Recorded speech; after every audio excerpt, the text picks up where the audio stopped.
আমি ঘোষণা দিয়ে গেলাম, শুধু চাঁদাবাজি কাজানগরে না, আমার আসনের ভেতরে চাঁদাবাজি হবে না। সে যেই হোক, যত বড় মহারথী হোক, চাঁদা নিতে হলে আমার কাছে যাবে। চাঁদা যদি কারো কাছে চায়, বলবেন আমি তো চাঁদা দিয়ে দিয়েছি, মাওলানার কাছে আছে, আপনি চাই নিয়ে দিন। দেখি কোন বাবার বাটা আসে আমার কাছে। যারা যার কাছে আসবে বলবেন আমি চাঁদা দিয়ে দিয়েছি। পারবেন বলতে? হয় বলবেন আমার নাম, না ডিসি সাহেবের নাম বলবেন, না এসপির নাম বলবেন। বলবেন আমরা চাঁদা দিয়ে দিয়েছি, ওখান থেকে আপনারা নিয়ে আসেন, আপনাদের ভাগে যা পড়ে ভাগ আমি দিয়ে দেব। এখানে একটা স্কুলের দরকার, আপনারা হাই স্কুল, এটা আমি জানি, এর আগেও শুনেছি, এটা প্রক্রিয়া আছে। সংসদ বসুক, আমরা সংসদ অধিবেশন আসলে এই বিষয়গুলো শুধু একটা না, এরকম আমার 13টা ইউনিয়ন এবং 21টা ওয়ার্ড পৌরসভার ভেতরে সবগুলো নোট করে 3-4 মিনিট সময় পাওয়া যাবে। হয়তো এই বিষয়গুলো বলতে 3-4 সেকেন্ড সময় পাবো। ওখানে 1 মিনিটে খরচ হয় বাংলাদেশের টাকা 19,000, এখন বেশি আরো 25,000। 1 মিনিটে যদি 25,000 টাকা খরচ হয়, 4 মিনিট সময় দিলে 1 লাখ টাকা শেষ। তার মানে এই টাকাগুলো তো আপনাদের, জনগণের। সরকারের টাকা পায় কোথায়? জনগণের কাছে না? ওখানে কথা বলা লাগবে খুব হিসাব করে, এত বলা যাবে না। আমি কিছু বলবো আর কিছু নিজের থেকে আমরা চেষ্টা চালাবো। রাস্তাঘাটের জন্য সব তো বলেই দিল যে এই রাস্তাটা আমার মনে হয় এখন ফরজ হয়ে গেছে, বিশেষ করে বটকল থেকে পোড়াদার এই যে হারুমোড় পর্যন্ত। এটা 4 লেন, মানে 2 লেন তো করাই লাগবে, মাঝখান দিয়ে ওই যে আইল্যান্ড দিয়ে ওদিকে একটা এদিকে একটা। আর এই ড্রেনেজ ব্যবস্থাটা দিলে রাস্তাটা 10 বছরের জায়গায় 20 বছর যাবে। এই সিস্টেম আমরা জানি, কিন্তু এটা অ্যাপ্লাই করা দরকার। সামনে দেখি, এরপরে আপনারা দিয়েছেন এই যে আমি এখানে এসে দেখতেছি এই যে ছাই, উন্নত কিছু ব্যবস্থা আছে। আপনি মালয়েশিয়াতে আমি দেখেছি, থাইল্যান্ডে দেখেছি, তাদেরও তো এইসব চাষবাস আছে। তারা কিভাবে উন্নতি প্রযুক্তি ব্যবহার করে এলাকাকে স্বাস্থ্যসম্মত করা যায়, আমি এখানে আসার পরে আমার নাক দিয়ে মুখ দিয়ে ছাই ঢুকতেছি। তাহলে এখানে যারা আছে বসবাস করছে কোন ঝামেলা আছে বলেন তো? এখানে মেয়েরা নাই নাক ঢেকে আছে, ওদের সমস্যা হচ্ছে না। এখন আমরা যারা আছি আমাদের কি সমস্যা হচ্ছে না? বাড়ি যায় একটু কুলি করবেন, দেখবেন ছাই বের হবে। সুতরাং এই সমস্যা আমরা সমাধানে আসবো ইনশাল্লাহ। এরপরে দিয়েছে এখানে মাদকের সমস্যা। আমার মনে হয় এই এলাকায় আমি যতটুকু শুনেছি, এই এলাকার চাইতে কুষ্টিয়ার ওই বাঁধ এলাকাগুলোতে বেশি। আপনাদের এলাকায় এসব চলে? এই যে 0 টলারেন্স ঘোষণা করে উদ্যোগ নেব, কিন্তু উদ্যোগে তো সাথে থাকেন না, আরো বিরোধিতা করে। আমাদের বিরুদ্ধে যারা ছিল এরা আমাকে ভোটের দিন পর্যন্ত দেখা হয়েছিল বিভিন্ন জায়গায়, বলছে যেই পাশ করুক আমরা তার সাথে আছি। অথচ এখন দেখছি পুরা উল্টিয়ে গেছে। মাদকের মতো এরকম একটা মানে মহা সমস্যা, একটা ক্যান্সার, এইটা নিয়ে আমি কাজ করার একটু উদ্যোগ নিলে তারা যদি সাহায্য না করে আরো বিরোধিতা করে, মাদকের পক্ষ নেয়, তা আমি যেহেতু বিরোধীতে আছি কিভাবে করব বলে তাদের সাহায্য আমি চাইও না। আর কারণ তাদের মনোভাব আমি বুঝে ফেলেছি। আমি আগামীতে আপনাদের চাই, আপনারা সাথে থাকে। ওই হানিফের মতো কেউ মাথা ছাড়া দিতে পারবে না। আমাদের কাছে অলরেডি তালিকা আছে, এর মূল হোতাকে এবং এর সাথে আরো 12 জন আছে, সবগুলো আছে আমার কাছে। আমরা চেষ্টা চালাচ্ছি, আগে সংসদটা বসুক, যা যা সমস্যা দিয়েছেন আমরা 100 ভাগ করার চেষ্টা করব। বাকি আমরা তো যেহেতু মানুষ এবং বিরোধী দলে আছি, হয়তো সব না করতে পারলে আপনারা আবার রাগ করেন না। আমাদের কাছে যা আসবে, যেহেতু আমার 5টা টাকা এই 5 বছরে বাড়বে না, আমি কথা দিয়ে গেলাম, যা আছে ওর চাইতে আরো কমে যাবে, 1টা টাকা বাড়বে না। যা আসে আমি শুধু পৌঁছিয়ে দেব। কিন্তু এই যে যারা চেয়ারম্যান, উপজেলা চেয়ারম্যান, মেয়র, এনারা যেন আবার 2 নাম্বারে না করে। কারণ এত জায়গায় তো আমার আসার সময় নেই। এনাদের পেছনেও কিরমান কাতিবিন আমি লাগিয়ে রাখবো, কারণ আমি যেমন খাবো না আপনাদেরকেও খেতে দেবো। কাজ আমরা করবো। সে চেয়ারম্যান, মেম্বার, উপজেলা চেয়ারম্যান, ভাইস চেয়ারম্যান কে হবে আমরা জানি না, যেই হোক সই তো আমার লাগবে।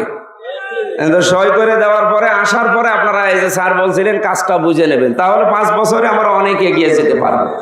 এরপরেও সেফ খাজানগর ফাউন্ডেশনের পক্ষ থেকে কিছু দাবি আমার কাছে দিয়েছে, আমরা এগুলো সব পড়লাম।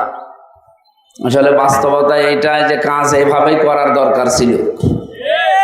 তো যদি আমরা সরকার গঠন করতে পারতাম, তবে এগুলো 100 ভাগ করতে পারতাম। তো যেহেতু পারি নাই, বিরোধীতে আছি, তারপরেও আমরা চেষ্টা চালাবো। 100 ভাগ না হলেও অন্তত কমপক্ষে 80 ভাগ করার চেষ্টা চালাবো ইনশাআল্লাহ। পারবো আমরা, আমার বিশ্বাস আমি পারবো।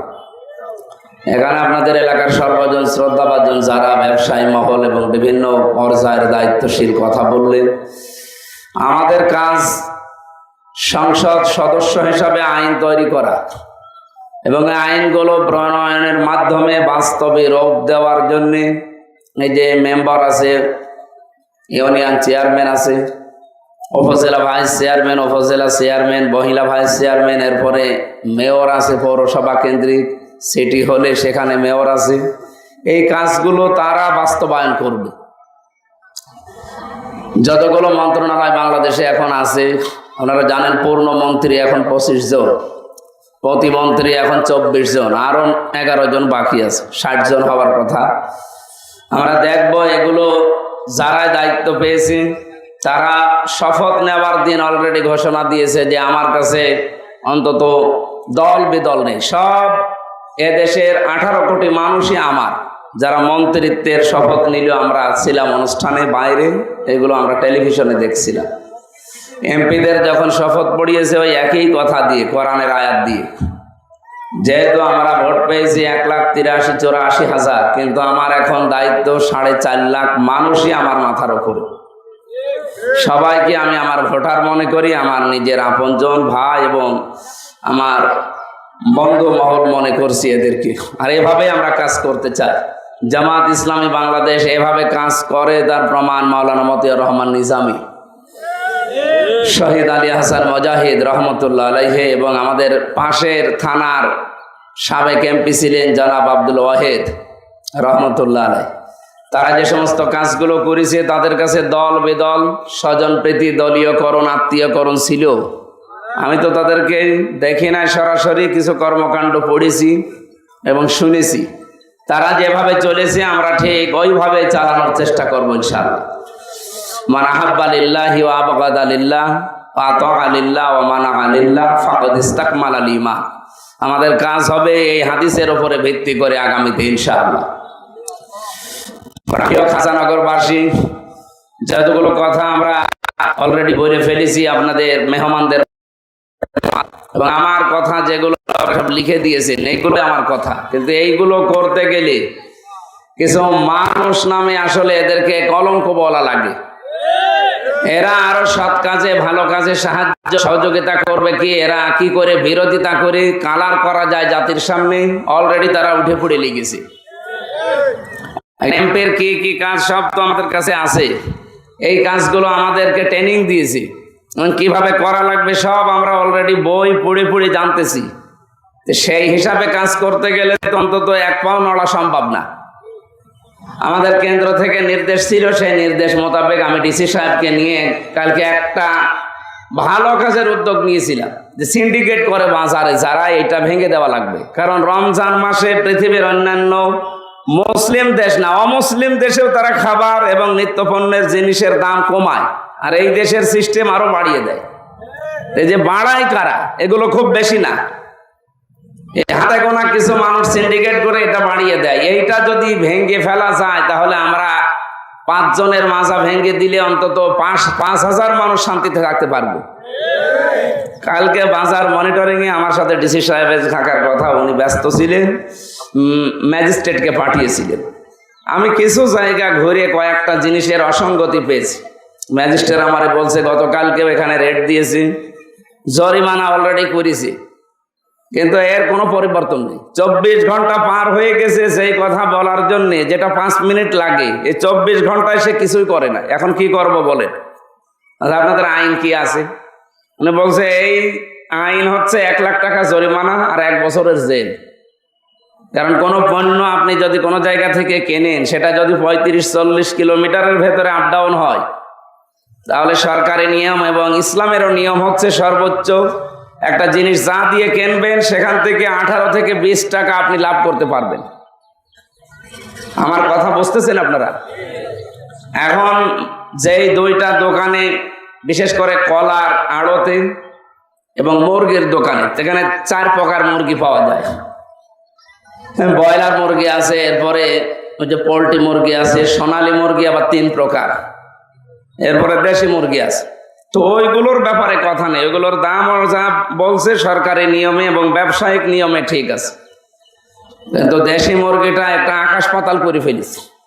ওখানে ওনারা কিনে নিয়ে আসে 570 টাকা দিয়ে। আপনি 18 থেকে 20 টাকা লাভ করলে কত বেচতে পারবেন? 590 টাকাই খুব বেশি হলো, এর উপরে যেতে পারবেন না। অথচ উনি বিক্রি করছে আমাদের সামনে 500 না 650 টাকা 60 টাকা। কত টাকা লাভ হচ্ছে বলো তো? 80। 80 টাকা হলে 20 টাকা লাভ করার কথা, যেখানে 80 টাকা হলে কয় ডবল হয়? 4 ডবল। আপনি এরকম জুলুম করতে পারেন? ওনাকে বলার পরে উনি উল্টা ম্যাজিস্ট্রেটের দিকে তেড়ে আসতেছে। আরো বিভিন্ন ক্রস দেখায় যে আছে, এর উপরে অনেক কিছু আছে, আমার মুরগি মরে যায়। আমি বললাম মুরগি মরাটা দেখান। যে দেখি মুরগি মরেছে ঠিক কয়েকটা, কিন্তু দেশি মুরগি না, ওগুলো যে বিদেশি মুরগি। অথচ আপনি দেশি মুরগির উপরে এই চাপটা তুলে আমাদের এই যে আমি নাই কিনতে পারলাম, এখানে আরো যারা আছে কিছু মানুষ পারবে। সবাই কি আসলে এইভাবে কিনে নেওয়া সম্ভব যেখানে 4 ডবল লাভ করছে? এই সিন্ডিকেটটা ভাঙা দরকার না? এরকম কাজ করছে হয়তো 20 জনের ভেতরে 2 জন। এই 2 জনকে কন্ট্রোল করতে পারলে বাকি 18 জন এমনিই দেখে ভালো হয়ে যাবে। ছোট মানুষকে খাবার খাওয়াতে হলে পাশে আমার মনে হয় বালিশ বা পুতুল রেখে যদি 2-1টা থাপ্পড় দেন, ও ভয়ে খাবে। তো এটা কিছু নিয়ম নীতি আছে। এইটা নিয়ে কালকে দেখেছেন কি চলেছে, যে কাজ ওনার না উনি করতে গেল কেন? একটা মানুষের উপরে জুলুম করলো। ও যে 5000 মানুষের উপরে জুলুম করছে ওটা কোনো কথা না। আমি ভালো করতে গেলাম, সিস্টেমটা যত দোষ আমার। কুষ্টিয়াতে সবচাইতে বড় সমস্যা বিভিন্ন জেলার চাইতে মাদকের। এই মাদক যারা নিয়ে আসে তাদেরকে কন্ট্রোল করতে পারতাম যদি আমাদের সরকার গঠন করতে পারতাম। কিন্তু যারা নিয়ে আসতেছে, নিয়ে এসে প্রশাসনকে ম্যানেজ করে, সরকারকে ম্যানেজ করে, যেহেতু সরকার তারা, এগুলো আমাদের এই জেলার বিভিন্ন জায়গায় প্রবেশ করিয়ে, মানে আপনি কুষ্টিয়ার বাঁধ এলাকায় যাবেন, নারী পুরুষেরা এসে মানে হাত না পা চেপে ধরছে যে আমরা মানে মেয়ে জামাই নিয়ে থাকার মতো কোনো পরিবেশ এখানে নেই, অন্তত পায়ে ধরি হাতে ধরি এটা বন্ধ করে। এটার জন্য একটু উদ্যোগ নিলাম। তো যারা সাহায্য করবে বলে এতদিন বলছিল যে যত ভালো কাজ আছে আমরা পেছনে আছি, কালকে তারা দেখলাম পুরা উল্টিয়ে গেছে। তারা মনে করছে আগামীতে তারা ভোটে দাঁড়িয়ে আবার পাশ করা। আপনি যদি ভালো কাজ করে জনগণের সাথে না থাকেন, ভোট দিয়ে কি করবেন? আমার কথা বুঝতেছেন আপনারা? আমরা এই ভালো ভালো কাজের উদ্যোগ নেব, কিন্তু আমার একার দ্বারা তো সম্ভব না। পেছনে যারা থাকার কথা তারা এখন আর কেউ থাকবে না। সব যদি পেছন থেকে যে আবার ওই মাদকের সাথে যারা জড়িত তাদেরকে আরো সমবেদনা জানায়, তো ওরা চিন্তা করবে যে আমাদের সাথে তো অন্তত সরকার আছে। এই জন্য আশা করছি যে কাজগুলো আপনারা দিয়েছেন, আমি প্রায় 11টা এখানে পড়েছি। সবচাইতে বড় সমস্যা আপনারা লিখেছেন এখানে চাঁদাবাজি। অনেকগুলো মানুষ বলেছে কিভাবে এটা বন্ধ করা লাগে। এর আগে অন্তত একটা হালকা দেখিয়েছেন ঐক্যবদ্ধ হয়ে, কি যেন নাম হয়েছিল এটার? হানিফ। হানিফ কি ওই মাহবুবুল আলম হানিফ? কবিরাজ হানিফ। কবিরাজ হোক আর ডাক্তার হোক, আমি ঘোষণা দিয়ে গেলাম শুধু চাঁদাবাজি কাজানগরে না, আমার আসনের ভেতরে চাঁদাবাজি হবে না। সে যেই হোক, যত বড় মহারথী হোক, চাঁদা নিতে হলে আমার কাছে যাবে। চাঁদা যদি কারো কাছে চায় বলবেন আমি তো চাঁদা দিয়ে দিয়েছি, মাওলানার কাছে আছে, আপনি চাই নিয়ে দিন। দেখে কোন বাবার বাটা আসে আমার কাছে। যারা যার কাছে আসবে বলবেন আমি চাঁদা দিয়ে দিয়েছি। পারবেন বলতে? হয় বলবেন আমার নাম, না ডিসি সাহেবের নাম বলবেন, না এসপির নাম বলবেন। বলবেন আমরা চাঁদা দিয়ে দিয়েছি, ওখান থেকে আপনারা নিয়ে আসেন, আপনাদের ভাগে যা পড়ে ভাগ আমি দিয়ে দেব। এখানে একটা স্কুলের দরকার, আপনারা হাই স্কুল, এটা আমি জানি, এর আগেও শুনেছি। এটা প্রক্রিয়া আছে। সংসদ বসুক, আমরা সংসদ অধিবেশন আসলে এই বিষয়গুলো শুধু একটা না, এরকম আমার 13টা ইউনিয়ন এবং 21টা ওয়ার্ড পৌরসভার ভেতরে সবগুলো নোট করে 3-4 মিনিট সময় পাওয়া যাবে। হয়তো এই বিষয়গুলো বলতে 3-4 সেকেন্ড সময় পাবো। ওখানে 1 মিনিটে খরচ হয় বাংলাদেশের টাকা 19,000, এখন বেশি আরো 25,000। 1 মিনিটে যদি 25,000 টাকা খরচ হয়, 4 মিনিট সময় দিলে 1 লাখ টাকা শেষ। তার মানে এই টাকাগুলো তো আপনাদের জনগণের, সরকারের টাকা পায় কোথায়? জনগণের কাছে না? ওখানে কথা বলা লাগবে খুব হিসাব করে, এত বলা যাবে না। আমি কিছু বলবো আর কিছু নিজের থেকে আমরা চেষ্টা চালাবো। রাস্তাঘাটের জন্য সব তো বলেই দিল যে এই রাস্তাটা আমার মনে হয় এখন ফরজ হয়ে গেছে, বিশেষ করে বটকল থেকে পোড়াদার এই যে হারুমোড় পর্যন্ত। এটা 4 লেন মানে 2 লেন তো করাই লাগবে, মাঝখান দিয়ে ওই যে আইল্যান্ড দিয়ে ওদিকে একটা এদিকে একটা। আর এই ড্রেনেজ ব্যবস্থাটা দিলে রাস্তাটা 10 বছরের জায়গায় 20 বছর যাবে। এই সিস্টেম আমরা জানি, কিন্তু এবার অ্যাপ্লাই করা দরকার। সামনে দেখি, এরপরে আপনারা দিয়েছেন এই যে আমি এখানে এসে দেখতেছি এই যে ছাই, উন্নত কিছু ব্যবস্থা আছে। আপনি মালয়েশিয়াতে আমি দেখেছি, থাইল্যান্ডে দেখেছি, তাদেরও তো এইসব চাষবাস আছে। তারা কিভাবে উন্নতি প্রযুক্তি ব্যবহার করে এই এলাকাকে স্বাস্থ্যসম্মত করা যায়, আমি এখানে আসার পরে আমার নাক দিয়ে মুখ দিয়ে ছাই ঢুকতেছি। তাহলে এখানে যারা আছে বসবাস করছে কোন ঝামেলা আছে বলেন তো? এখানে মেয়েরা নাই নাক ঢেকে আছে, ওদের সমস্যা হচ্ছে না। এখন আমরা যারা আছি আমাদের কি সমস্যা হচ্ছে না? বাড়ি যায় একটু কুলি করবেন, দেখবেন ছাই বের হবে। সুতরাং এই সমস্যা আমরা সমাধানে আসবো ইনশাল্লাহ। এরপরে দিয়েছে এখানে মাদকের সমস্যা। আমার মনে হয় এই এলাকায় আমি যতটুকু শুনেছি এই এলাকার চাইতে কুষ্টিয়ার ওই বাঁধ এলাকাগুলোতে বেশি। আপনাদের এলাকায় এসব চলে? এই যে 0 টলারেন্স ঘোষণা করে উদ্যোগ নেব, কিন্তু উদ্যোগে তো সাথে থাকেন না, আরো বিরোধিতা করে। আমাদের বিরুদ্ধে যারা ছিল এরা আমাকে ভোটের দিন পর্যন্ত দেখা হয়েছিল বিভিন্ন জায়গায়, বলছে যেই পাশ করুক আমরা তার সাথে আছি, অথচ এখন দেখছি পুরা উল্টিয়ে গেছে। মাদকের মতো এরকম একটা মানে মহা সমস্যা, একটা ক্যান্সার, এইটা নিয়ে আমি কাজ করার একটু উদ্যোগ নিলে তারা যদি সাহায্য না করে আরো বিরোধিতা করে, মাদকের পক্ষ নেয়, তা আমি যেহেতু বিরোধীতে আছি কিভাবে করব বলে তাদের সাহায্য আমি চাইও না। আর কারণ তাদের মনোভাব আমি বুঝে ফেলেছি। আমি আগামীতে আপনাদের চাই, আপনারা সাথে থাকে ওই হানিফের মতো কেউ মাথা ছাড়া দিতে পারবে না। আমাদের কাছে অলরেডি তালিকা আছে, এর মূল হোতাকে এবং এর সাথে আরো 12 জন আছে, সবগুলো আছে আমার কাছে। আমরা চেষ্টা চালাচ্ছি আগে সংসদটা বসুক, যা যা সমস্যা দিয়েছেন আমরা 100 ভাগ করার চেষ্টা করব। বাকি আমরা তো যেহেতু মানুষ এবং বিরোধী দলে আছি, হয়তো সব না করতে পারলে আপনারা আবার রাগ করেন না। আমাদের কাছে যা আসবে, যেহেতু আমার 5টা টাকা এই 5 বছরে বাড়বে না, আমি কথা দিয়ে গেলাম যা আছে ওর চাইতে আরো কমে যাবে, 1টা টাকা বাড়বে না। যা আসে আমি শুধু পৌঁছিয়ে দেব। কিন্তু এই যে যারা চেয়ারম্যান, উপজেলা চেয়ারম্যান, মেয়র, এনারা যেন আবার 2 নাম্বারই না করে, কারণ এত জায়গায় তো আমার আসার সময় নেই। এনাদের পেছনেও কিরামান কাতিবিন আমি লাগিয়ে রাখবো, কারণ আমি যেমন খাবো না আপনাদেরকেও খেতে দেবো। কাজ আমরা করবো। সে চেয়ারম্যান, মেম্বার, উপজেলা চেয়ারম্যান, ভাইস চেয়ারম্যান কে হবে আমরা জানি না, যেই হোক সই তো আমার লাগবে। সই করে দেওয়ার পরে আসার পরে আপনারা এই যে স্যার বলছিলেন কাজটা বুঝে নেবেন, তাহলে 5 বছরে আমরা অনেক এগিয়ে যেতে পারবো। আর আগামীতে দেখি এই 77টা আসনে আমরা যদি অন্তত ভালো কিছু দেখাতে পারি, আশা করছি বাকি 5 বছর পরে নির্বাচন হলে এই 77টা আসনের প্রভাব বাকি 213টা আসনেও পড়বে ইনশাআল্লাহ।